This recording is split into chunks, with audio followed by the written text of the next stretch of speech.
વિદ્યાર્થી મિત્રો, આજે આપણે યોગ સ્વાસ્થ્ય અને શારીરિક શિક્ષણ પાઠ નંબર 6 માનવી ચિકિત્સા પદ્ધતિઓનો ત્રીજો તાસ છે. આ ત્રીજા તાસની અંદર આપણે ભારતમાં માન્ય હોય એવી ચિકિત્સા પદ્ધતિઓ કુલ 6 છે, જેમાંથી અગાઉના પીરિયડોમાં 2 ચિકિત્સા પદ્ધતિઓ જોઈ. હવે આજે આપણે યુનાની ચિકિત્સા પદ્ધતિ અને એલોપેથી ચિકિત્સા પદ્ધતિ, યુનાની ચિકિત્સા પદ્ધતિની માહિતી છે, એલોપેથી ચિકિત્સા પદ્ધતિની માહિતી છે. હવે આપણે સૌપ્રથમ યુનાની ચિકિત્સા પદ્ધતિ વિશે જોઈશું. ભારતમાં યુનાની ચિકિત્સા પદ્ધતિ ક્યાંથી આવી અને કેવી રીતે આવી? તો યુનાની ચિકિત્સા પદ્ધતિનો જન્મ મધ્ય એશિયામાં આવેલા યુનાન દેશની અંદર. તો વર્ષો પહેલા મધ્ય એશિયામાં યુનાન દેશની બાજુમાં મેકડોનિયા નામનું રાજ્ય હતું. આ મેકડોનિયા રાજ્યના રાજાનું નામ ફિલિપ હતું. ફિલિપ મેકડોનિયામાં પોતાનું શાસન ચલાવતો હતો. ફિલિપ પોતે વિસ્તારવાદી હોવાના કારણે મેકડોનિયાનો રાજ્ય વિસ્તાર વધારવા માટે પોતાની પાડોશમાં આવેલા યુનાન દેશ પર આક્રમણ કરી યુનાનને જીતી લીધું. સમય જતાં ફિલિપને ત્યાં સિકંદર નામનો પુત્ર જન્મે છે. સિકંદર મહત્વાકાંક્ષી અને સમગ્ર વિશ્વને જીતવાની તેની અંદર જિજ્ઞાસા હતી. મહત્વાકાંક્ષી, વિસ્તારવાદી, સામ્રાજ્યવાદી, પોતાના રાજ્યનો વિસ્તાર વધારવા માટે એ આડોશ પાડોશના કેટલાય દેશો પર આક્રમણ કરી કેટલાય દેશોને જીતી અને દેશોને પોતાની અંદર પોતાના રાજ્યની અંદર સમાવ્યું. હવે સિકંદર આખા વિશ્વને જીતવાનું સપનું ધરાવતો હોવાના કારણે સિકંદર પોતે એમ માનતો હતો કે આખી દુનિયામાં મારા સિવાય કોઈનું રાજ્ય હોવું જોઈએ નહીં. પોતાની મહત્વાકાંક્ષા પૂર્ણ કરવા માટે એ મધ્ય એશિયાના દેશો જીતી પૂર્વ બાજુએ આગળ વધે છે. પૂર્વ બાજુએ આગળ વધે છે ત્યારે સામે આપણો ભારત દેશ આવે છે. ભારત દેશના રાજાઓ સાથે સિકંદર યુદ્ધો કરે છે અને ભારતના કેટલાક રાજ્યો પાસેથી રાજ્યો પડાવી લે છે અને પડાવેલા રાજ્યોને મેકડોનિયાની અંદર સમાવી લે છે. હવે સમય જતાં કેટી પ્રદેશનો રાજા પુરુ સાથે સિકંદરને યુદ્ધ કરવાનો વારો આવે છે. રાજા પુરુ પાસે કેટી પ્રદેશ નામનો એક નાનકડું રાજ્ય અને નાનકડા રાજ્યનું રક્ષણ કરવા માટે નાનકડું સૈન્ય પણ. હવે કેટી પ્રદેશના રાજા પુરુનું સૈન્ય ભલે નાનું હતું પણ ખૂબ શક્તિશાળી સૈન્ય. પોતાના રાજ્ય માટે મરી પીટવાવાળી પ્રજા કેટી પ્રદેશ ધરાવતું. પોતાના રાજ્યના રક્ષણ માટે બલિદાન આપવા માટે ક્યારેય પીછાહટ કરતા નથી. તો ઇતિહાસ એ છે કે સિકંદર અને પુરુ વચ્ચે ઘમાસાણ યુદ્ધ થાય છે.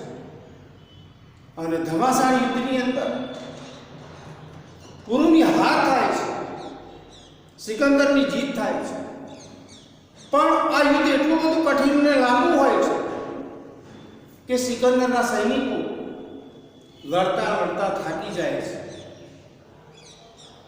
અને પોતાના ઘરે પાછા ફરવાની વાત સિકંદર આગળ કરે છે. સિકંદર ઘણી લાલચો આપે છે સૈનિકોને કે મારા માટે લડો, મારું સપનું પૂરું કરો. પણ સૈનિકો કોઈ પણ ભૂખે લડવા માટે તૈયાર થયા નથી.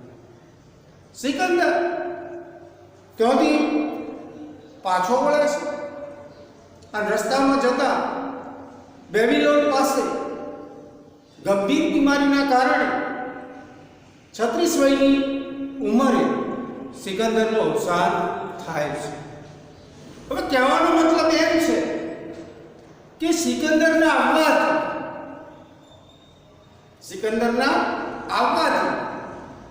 યુનાનની અંદર આવેલી યુનાની જે ચિકિત્સા પદ્ધતિ હતી એ યુનાની ચિકિત્સા પદ્ધતિ સિકંદરની સાથે ભારતમાં હવે આ ચિકિત્સા પદ્ધતિ ભારતમાં માત્ર એક જ રાજ્યની અંદર ખૂબ જ પ્રમાણમાં વિકસી છે અને રાજ્ય છે ઉત્તર પ્રદેશ. તો પરીક્ષામાં પ્રશ્ન પૂછાય તો વિદ્યાર્થી મિત્રો ખાસ યાદ રાખજો, યુનાની ચિકિત્સા પદ્ધતિનું ભારતમાં કયા રાજ્યમાં વિકાસ થયો છે? તો યુનાની ચિકિત્સા પદ્ધતિનો ભારતમાં ઉત્તર પ્રદેશમાં વિકાસ થયો છે. હવે વિદ્યાર્થી મિત્રો આપણે આગળ જોઈશું યુનાની ચિકિત્સા પદ્ધતિમાં 4 બાબતો છે. દમ, લોહી. આપણું લોહી કેવું હોવું જોઈએ? તો આપણું લોહી ગરમ અને ભીનાશવાળું. બલગમ એટલે વાયુ. આપણા શરીરની અંદર પેદા થતો વાયુ કેવો હોવો જોઈએ? ઠંડો અને ભીનો હોવો જોઈએ. પછી આપણા ફેફસામાં, આપણા ગળામાં, આપણા નાકની અંદર જે પીળું પિત્ત થાય છે એ પીળા પિત્તને યુનાની ચિકિત્સા પદ્ધતિની અંદર સફા કહેવાય છે. અને સફા એટલે કફ. કફ કેવો હોવો જોઈએ? ગરમ અને સૂકો હોવો. પછી આવે છે ખોરાકના કારણે, ખોરાકની અંદર એટલે નકામા ઝેરના કારણે આપણી હોજરીમાં અને પાચન તંત્રના અવયવોમાં જે કાળો પિત્ત ઉત્પન્ન થાય છે એ કાળા પિત્તને યુનાની ચિકિત્સા પદ્ધતિની અંદર સોફા કહેવામાં આવે છે. તો સોફા એટલે કે કાળો પિત્ત, હોજરીમાં ઉત્પન્ન થતું કાળો પિત્ત કેવું હોવું જોઈએ? ઠંડુ અને સૂકું. જે આયુર્વેદ ચિકિત્સા પદ્ધતિની અંદર વાત કરી હતી કે ભાઈ શરીરના કુલ 3 દોષો છે: વાત, પિત્ત અને કફ. વાયુ, વાત એટલે વાયુ,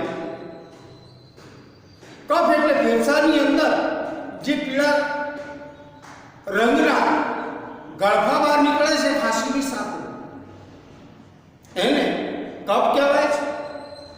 અને ખોરાકના કારણે હોજરીની અંદર જે ચીકણું તૂક ઉત્પન્ન થાય છે એને પિત્ત કહેવાય છે. આયુર્વેદની અંદર કહેવાય છે કે ભાઈ આ ત્રણેય શરીરના દોષો છે. જ્યાં સુધી આપણા શરીરમાં આ ત્રણેય દોષો સપ્રમાણ રહે ત્યાં સુધી વ્યક્તિને બીમારી થતી નથી.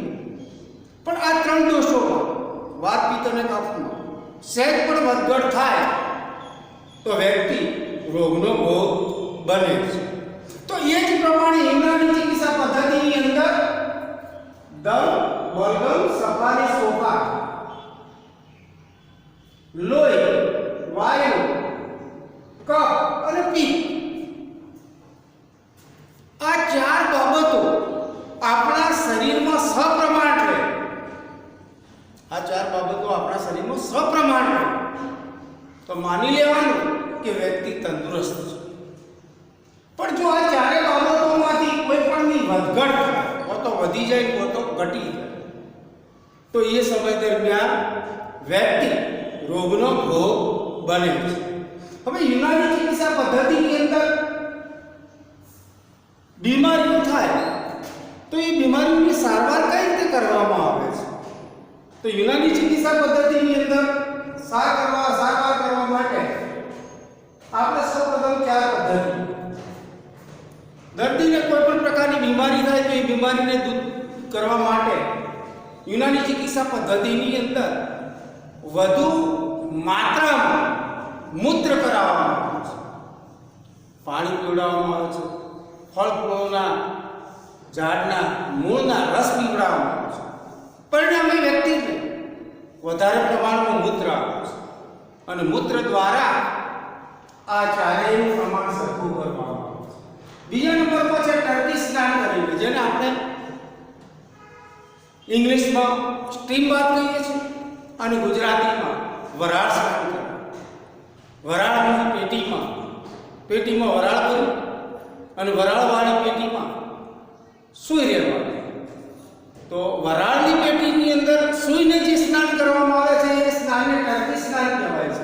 અને ટર્કી સ્નાન કરવાથી આપણી ચામડીના તમામ છિદ્રો ખુલી જાય છે અને આપણી ચામડીના તમામ છિદ્રો ખુલી જાય તો અંદર રહેલી નકામી બાબતો, અંદર રહેલા ઝેરી પદાર્થ પરસેવા દ્વારા બહાર નીકળી જાય છે, શરીર શુદ્ધ થઈ જાય છે. અને શરીર શુદ્ધ થાય છે ત્યારે આ ચારે બાબતો સરખા પ્રમાણમાં થઈ જાય છે.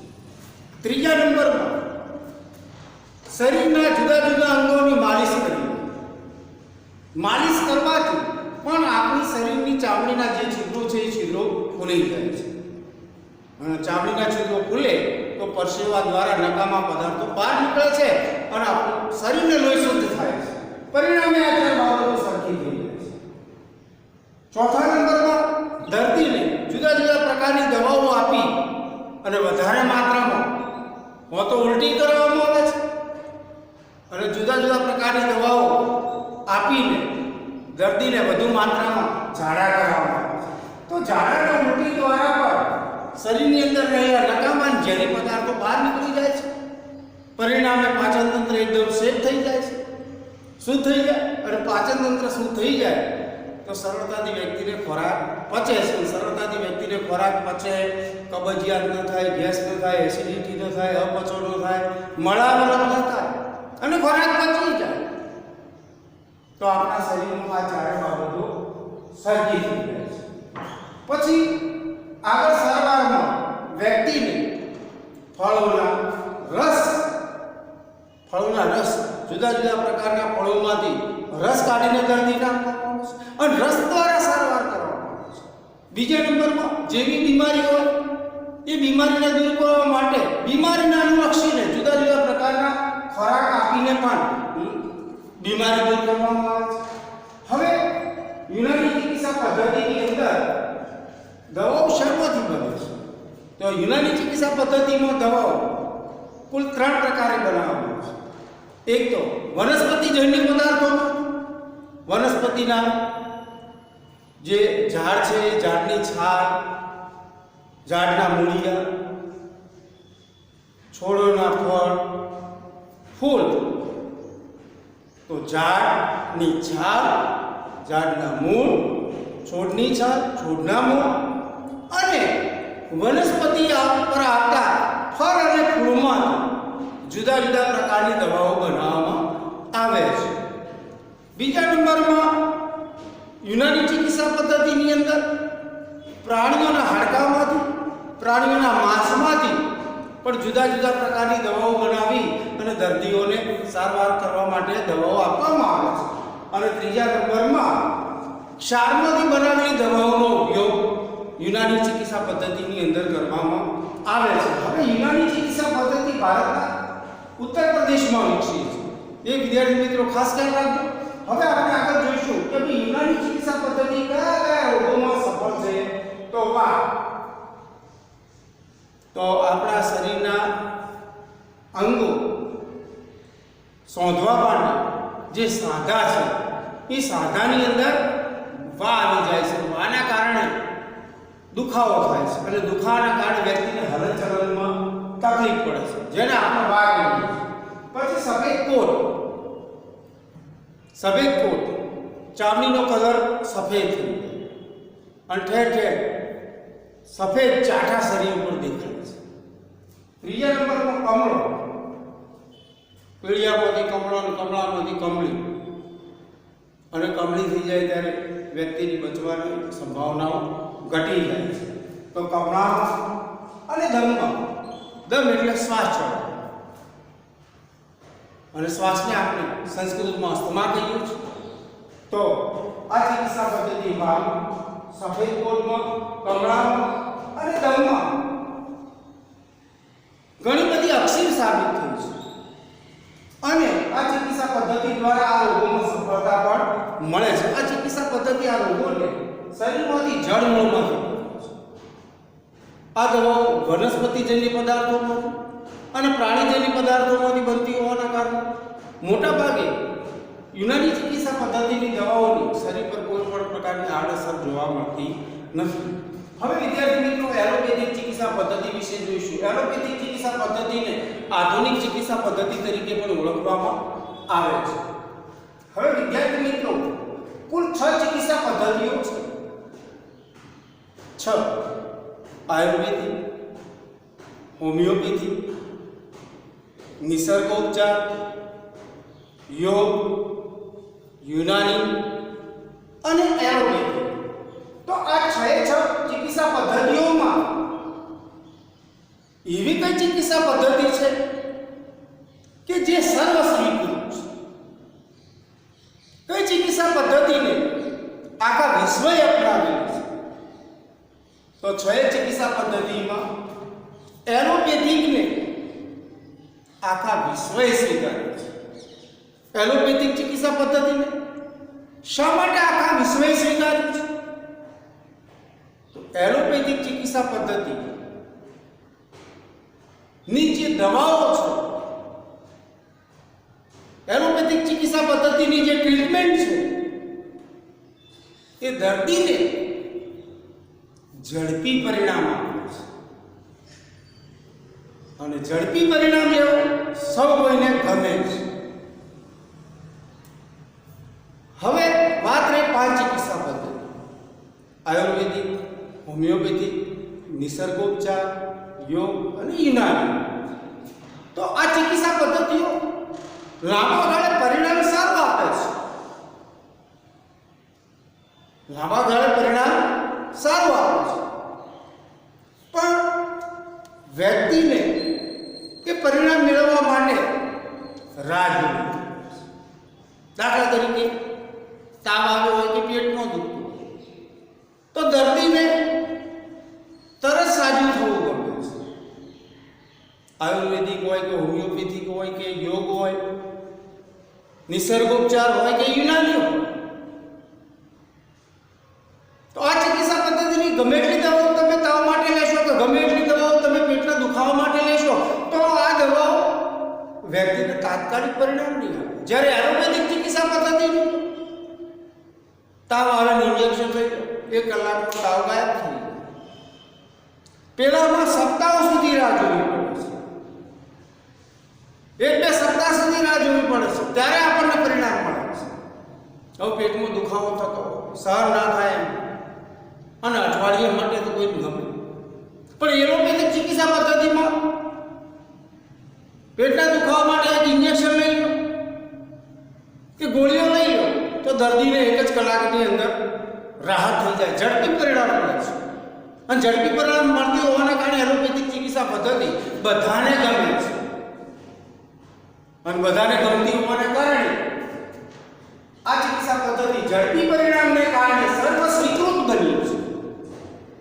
બીજા નંબરમાં આ ચિકિત્સા પદ્ધતિ પારદર્શક અને વૈજ્ઞાનિક છે. બાકીની ચિકિત્સા પદ્ધતિમાં શરીરને તપાસવા માટેના, રોગનું નિદાન કરવા માટેના જોઈએ એટલી માત્રામાં સાધનો વૈદ્યો કે ડોક્ટરો પાસે હોતા નથી.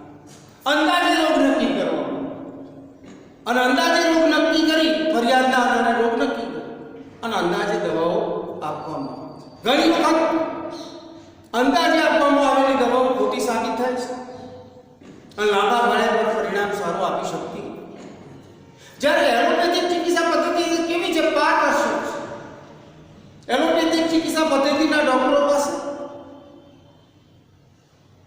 શરીરની તપાસ કરવા માટેના, રોગની તપાસ કરવા માટેના, રોગના લક્ષણો જાણવા માટેના વૈજ્ઞાનિક સાધનો હોય છે. શરીરની વૈજ્ઞાનિક સાધનો દ્વારા તપાસ કરવામાં આવે છે.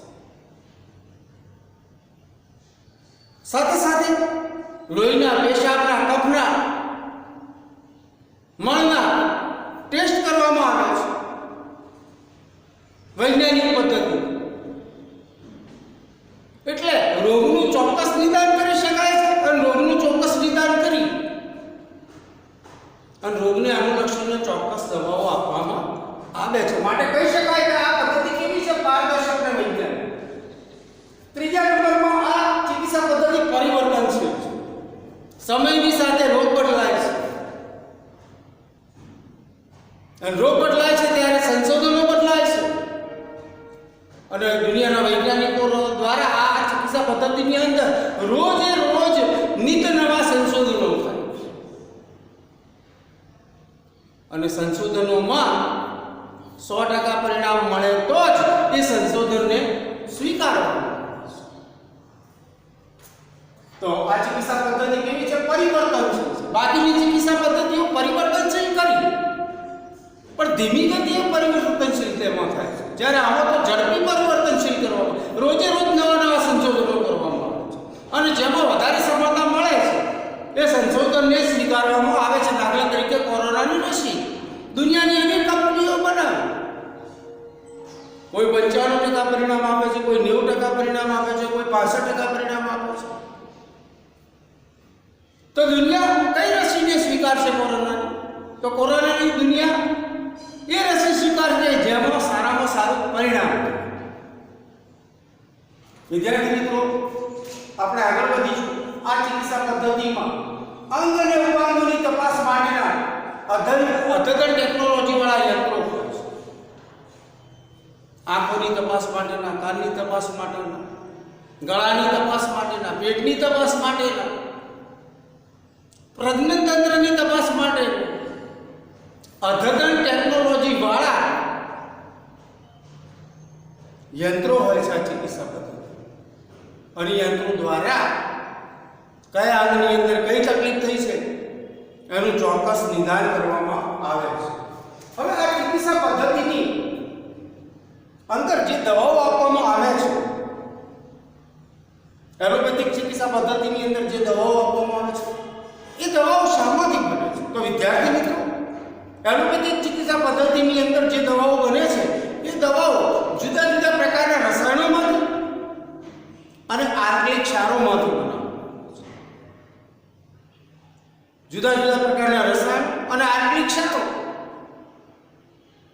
દવાઓમાં હોવાના કારણે જુદા જુદા પ્રકારના રસાયણ અને આર્ગેનિક ક્ષાર ઝડપી પરિણામ આપે છે.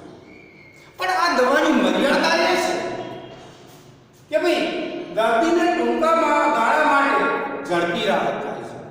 રાહત થાય પણ ટૂંકા ગાળા. એટલે કેવી રીતે? જો સુધી દવાનો કેપ દર્દીને હોય ત્યાં સુધી દર્દીને રાહત મળે.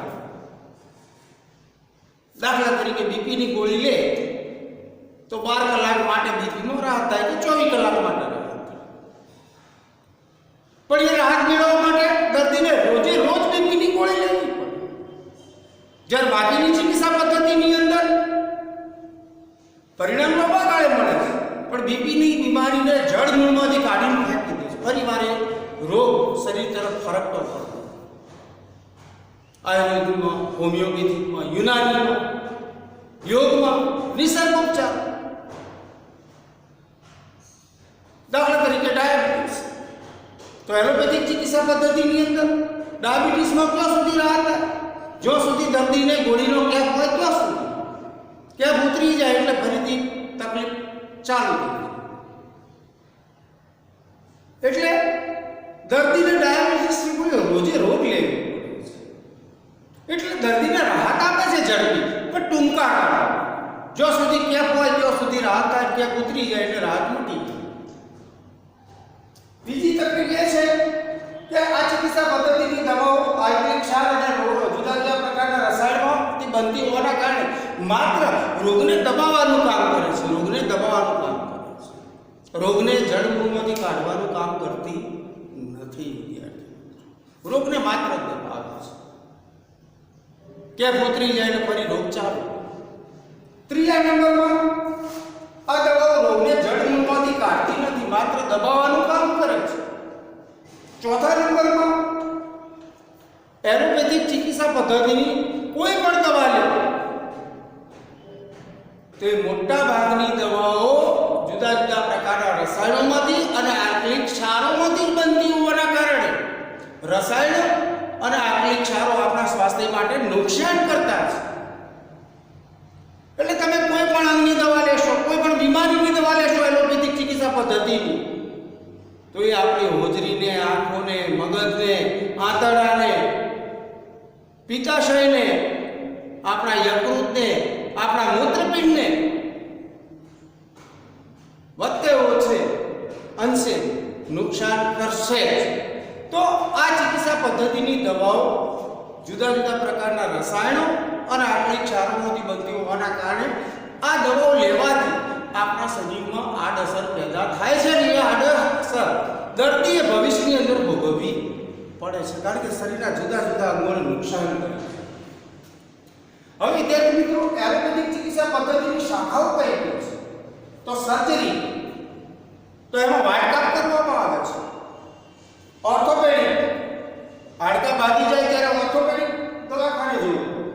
હૃદયને લગતી કોઈ તકલીફ હોય, બીપીની હોય કે હાર્ટ એટેક હોય તો કાર્ડિયોલોજીની શાખામાં આપણે જવું પડે છે. પછી ઓપરેશન કરવા માટે દર્દીને બેભાન બનાવવો પડે, અને બેભાન બનાવવા માટે એનેસ્થેટિક ડોક્ટરને બોલાવવો પડે છે. તો એના માટેની જે શાખા છે એને એનેસ્થેસિયોલોજી કહેવાય છે. પછી સ્ત્રીઓને લગતી તકલીફો હોય, ગર્ભાશયને લગતી, જનન અવયવને સંબંધિત તકલીફ હોય, તો એના માટે આપણે ગાયનેકોલોજી ડોક્ટરને મળવું પડે અને આ શાખામાં જવું પડે છે. પછી આવે છે પેથોલોજી, જાત જાતના ટેસ્ટ કરાવવા માટે, લોહીના, મૂત્રના, ગળપાના, મળના ટેસ્ટ કરવા માટે, એક્સરે પાડવા માટે. તો એ કઈ શાખા છે? પેથોલોજી છે, જેને આપણે લેબોરેટરી કહીએ છીએ. પછી મગજને અનુલક્ષીને અને જ્ઞાનતંતુને અનુલક્ષીને કોઈ તકલીફ થાય તો એના માટે આપણે ક્યાં જવું પડે છે? ન્યુરોલોજી ડોક્ટર પાસે.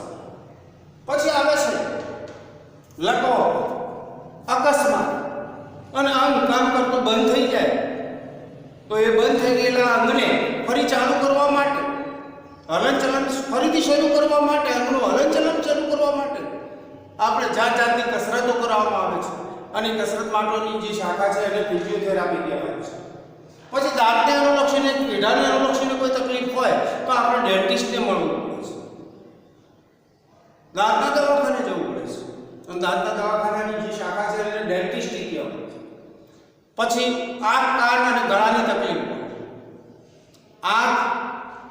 હોય, કાન, નાક અને ગળાની તકલીફ હોય તો કાન, નાક અને ગળાની તકલીફ દૂર કરવા માટે આપણે ઈએનટી ડોક્ટર પાસે જવું પડે છે. ઈયર, નોઝ ને થ્રોટ.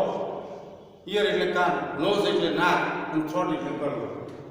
હવે આ ચિકિત્સા પદ્ધતિની અંદર વર્તમાન સમયની અંદર બે પ્રકારે દવાઓ મળે છે, લેખિત અને બિનલેખિત દવાઓ.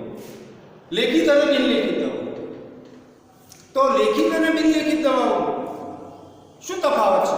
તો ડોક્ટરના પ્રિસ્ક્રિપ્શનના આધારે તમે જોજો, તમે ડોક્ટરના ત્યાં જશો ને તો ડોક્ટર પોતાનું પ્રિસ્ક્રિપ્શન કાઢશે, જેના ઉપર પોતાની ડિગ્રી લખી છે, નામ લખ્યું છે, કેટલો અભ્યાસ કર્યો છે એ વિગત લખેલી છે, અને પછી નીચે દવાઓ લખી છે. એની દવાઓનો કાગળ આપણને આપે છે, જે કાગળ લઈને આપણે મેડિકલમાં જઈએ છીએ અને ડોક્ટરના કાગળના આધારે આપણને મેડિકલવાળા દવા આપે, એને પ્રિસ્ક્રિપ્શન કહેવાય. તો ડોક્ટરના પ્રિસ્ક્રિપ્શનના આધારે જે દવાઓ મળે છે એ દવાઓને લેખિત દવાઓ કહેવાય છે. અને ડોક્ટરના પ્રિસ્ક્રિપ્શન વગર, જેમ કરિયાણાની દુકાનેથી આપણે મોંઘી વસ્તુ લઈને આવીએ છીએ એમ ડોક્ટરના પ્રિસ્ક્રિપ્શન વગર, ડોક્ટરના કાગળ વગર મેડિકલમાંથી મોંઘી દવા લઈએ, મોંઘી ગોળીઓ માગી, તો એને બિનલેખિત દવાઓ કહેવાય છે. એલોપેથિક ચિકિત્સા પદ્ધતિની અંદર રોગનું ચોક્કસ નિદાન થાય છે અને રોગને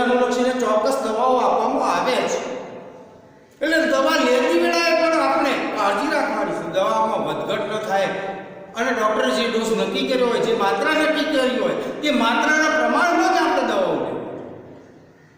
બિનલેખિત દવાઓ, મોંમાગી દવાઓ મેડિકલ વાળા આપી દે, એ તો નફો કમાવા માટે બેઠા.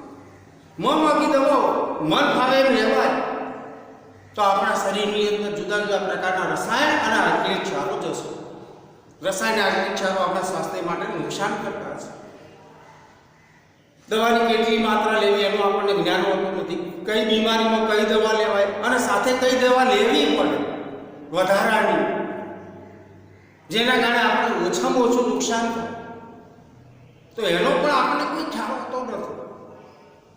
તો બિનલેખિત દવાઓ અંદાજે નક્કી રોગ કરી અને અંદાજે લેવાય તો આપણા સ્વાસ્થ્યને તો નુકસાન કરે જ છે, પણ સાથે સાથે આપણા શરીરના અંગોને આડઅસર પણ પેદા કરે છે.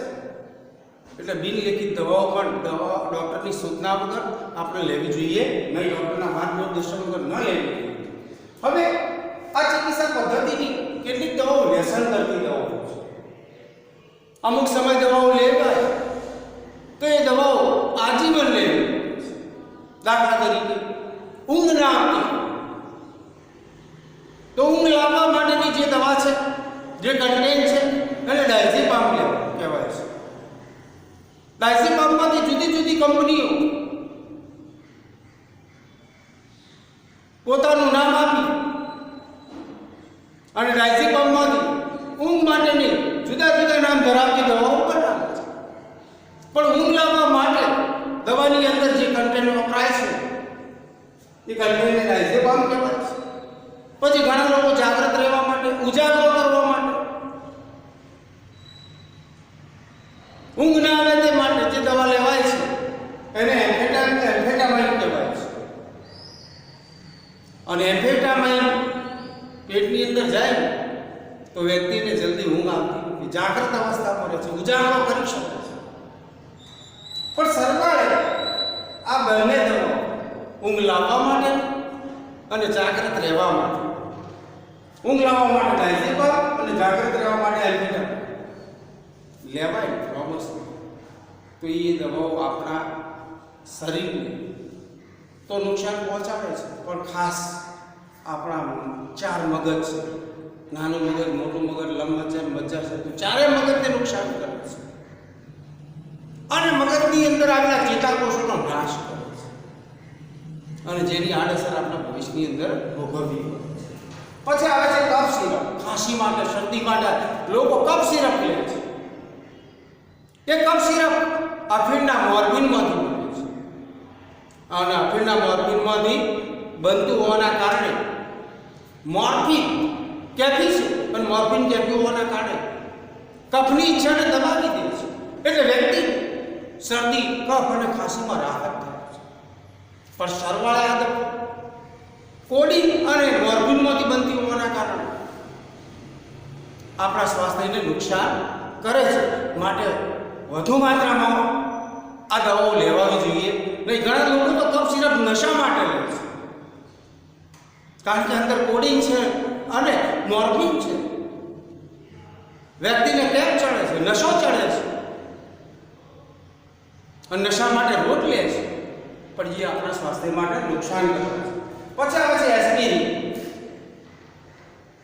ઘણી વખત વાગવાથી, પડવાથી, મૂઢ માર વાગવાથી, ઘણી વખત શરીરની અંદર ઇન્ફેક્શન થાય તો પેટની અંદર દુખાવો થાય છે, માથાની અંદર દુખાવો થાય છે, વાગવાથી દુખાવો થાય છે. તો એ દુખાવાને દૂર કરવા માટે ઘણા લોકો દર શામક ગોળીઓ લે છે અને દર શામક ગોળીઓ મોટા ભાગે એસ્પિરિનમાંથી બને છે. અને એસ્પિરિન વધારે માત્રામાં આપણા શરીરની અંદર જાય તો આપણી હોજરી અને આપણા મૂત્રપિંડને નુકસાન કરે છે. માટે વધારે માત્રામાં દર શામક ગોળીઓ લેવી જોઈએ નહીં. પછી આવે છે સ્ટીરોઇડ. તો સ્ટીરોઇડ આ શક્તિશાળી દવા છે. એનો માત્ર ગંભીર બીમારીમાં જ ઉપયોગ કરવો જોઈએ. ગંભીર બીમારી સિવાય એનો ઉપયોગ કરવો જોઈએ નહીં. નહીતર ગંભીર બીમારી સિવાય ઘણી વખત ઊંઘ વૈદ્યો દર્દીઓને આકર્ષવા માટે સ્ટીરોઇડનો ઉપયોગ કરે છે. ઊંટ વૈદ્ય પાસે લાંબુ જ્ઞાન હોતું નથી, એટલે દર્દીઓને જલ્દી સારું થઈ જાય, દર્દીઓ પોતાના તરફ આકર્ષાય માટે ઊંટ વૈદ્ય સ્ટીરોઇડનો ઉપયોગ કરે છે.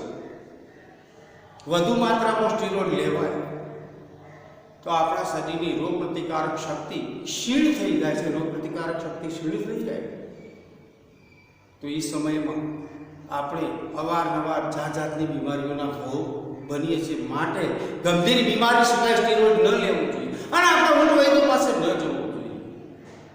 વિદ્યાર્થી મિત્રો, અને છેલ્લે આ છે એન્ટીબાયોટિક. પેટની અંદર ઇન્ફેક્શન થાય, યુરિનમાં ઇન્ફેક્શન થાય અને કોઈ પણ બાબતનો ચેપ લાગે, વાયરલ ઇન્ફેક્શન, તો એ ચેપને દૂર કરવા માટે ડોક્ટર એન્ટીબાયોટિક દવાઓ આપે છે ચોક્કસ ગાળા માટે, અને ચોક્કસ ગાળા માટે આપણે એન્ટીબાયોટિક દવાઓ લઈએ તો જ એ ચેપ દૂર થાય છે અને વ્યક્તિને રાહત થાય છે.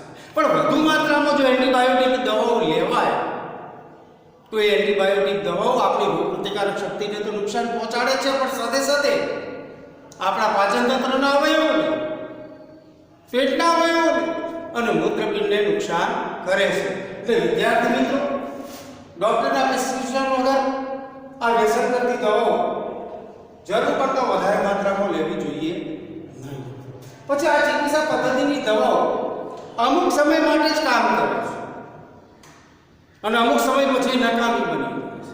પણ એ દવાઓ ક્યારે નકામી બની જાય છે, ક્યારે એની અસર ઘટે છે, ક્યારે એની આડઅસર શરૂ થાય છે, એ માટે દવાઓના રેપર ઉપર ફરજિયાત એક્સપાયરી ડેટ આપે. આ દવાઓમાંથી કોઈ પણ દવા એક્સપાયરી ડેટ પતી જાય તો એક્સપાયરી ડેટ પતી જાય એવી દવાઓ જિંદગીમાં આપણે ક્યારે લેવી નથી. એક તો નાણાંનો વ્યય થાય છે, બીજા નંબરમાં દવાની બીમારીનો કોઈ અસર થતી નથી, અને ત્રીજા નંબરમાં એક્સપાયરી ડેટ વીતી ગઈ હોવાના કારણે શરીરમાં આડઅસર થવાની પણ સંભાવના રહે છે. વિદ્યાર્થી મિત્રો, અસ્તુ યુનાની અને એલોપેથિક ચિકિત્સા પદ્ધતિની અહીંયા જે માહિતી આપી છે એ વિદ્યાર્થી મિત્રો ખાસ તમારી નોટબુકમાં ઉતારજો. ધન્યવાદ. અસ્તુ.